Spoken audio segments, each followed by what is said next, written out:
Assalamualaikum warahmatullahi wabarakatuh. Sebelumnya, perkenalkan nama saya Ayu Sri Astuti dengan NPM 2320103124 dari Rombel K1 Manajemen Keuangan. Di sini saya akan memaparkan analisis laporan keuangan tahap 1.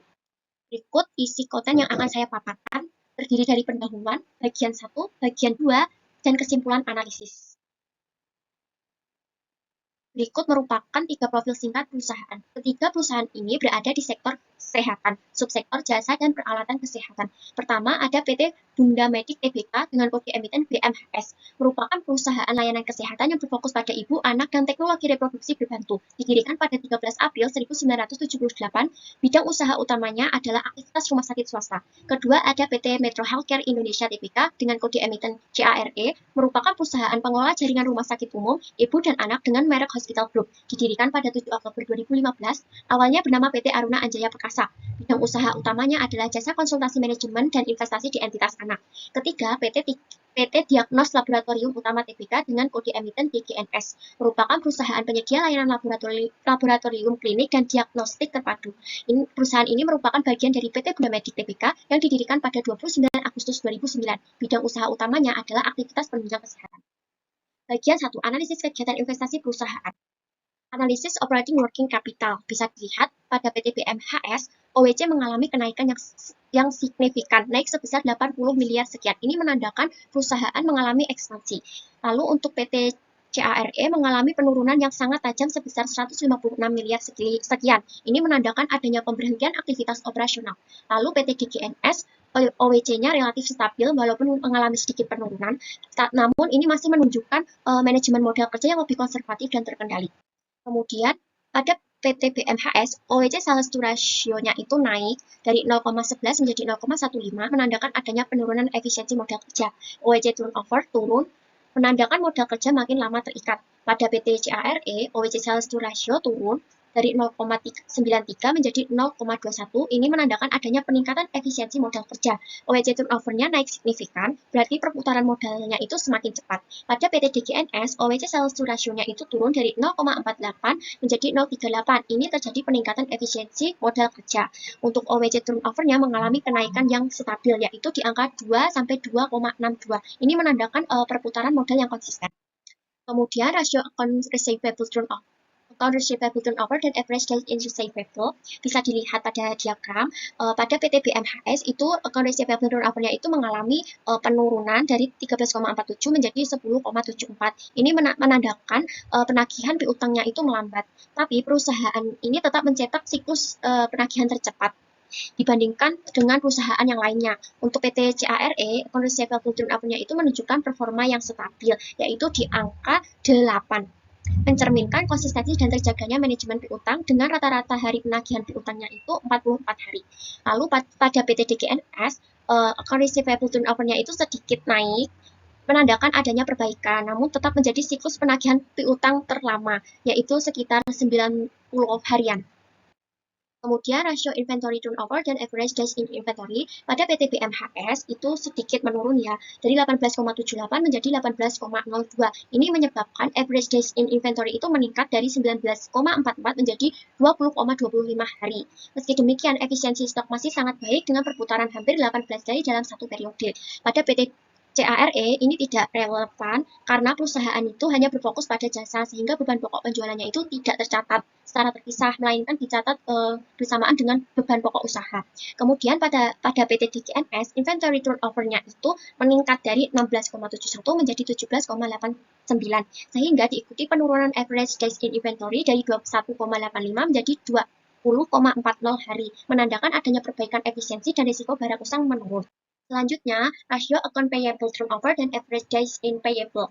Pada PT BMHS, account payable turnover-nya itu mengalami kenaikan yang drastis dari 14,21 menjadi 27,45. Ini menyebabkan average days in payable turun drastis dari 25 menjadi 13 hari. Artinya perusahaan itu mempercepat pembayaran agar bargaining power naik. Namun ini mengakibatkan likuiditas tertekan. Pada PT CARE ini tidak relevan ya, karena perusahaan itu hanya berfokus pada jasa sehingga beban pokok penjualannya itu tidak tercatat secara terpisah juga. Lalu untuk PT DGNS, account receivable turnover-nya itu menurun dari 14,1 menjadi 9,45, menyebabkan average days in payable meningkat dari 25 menjadi 38 hari. Artinya, perusahaan memperlama pembayaran sebagai strategi pendanaan operasional agar arus kas itu tetap terjaga. Selanjutnya, rasio net long term asset turnover dan PPE turnover. Pada PT BMHS, net long term asset turnover itu mengalami penurunan dari 0,7 menjadi 0,67. Ini berarti produktivitas aset jangka panjangnya itu cukup stabil. Untuk PPE turnover-nya itu berada di angka 0,8. Ini menunjukkan stabilitas yang baik dalam memanfaatkan aset tetap. Pada PT CARE, net long term aset turnover-nya naik dari 0,07 menjadi 0,09. Tapi ini merupakan angka yang masih sangat rendah. Ini mengindikasikan aset jangka panjang belum bekerja secara maksimal. Untuk PPE turnover-nya itu juga naik dari 0,07 menjadi 0,1. Tapi ini juga angka yang masih sangat rendah dan ini merupakan PPE turnover yang paling rendah di antara ketiga perusahaan. Untuk PT DGNS, net long term asset turnover-nya itu turun dari 0,9 menjadi 0,81. Ini memimpin efisiensi tertinggi dibandingkan BMHS dan CARE. Untuk PPE turnover-nya itu juga turun dari 1,04 menjadi 0,91. Ini adalah PPE turnover yang paling efisien. Selanjutnya bagian 2, analisis kegiatan pendanaan perusahaan.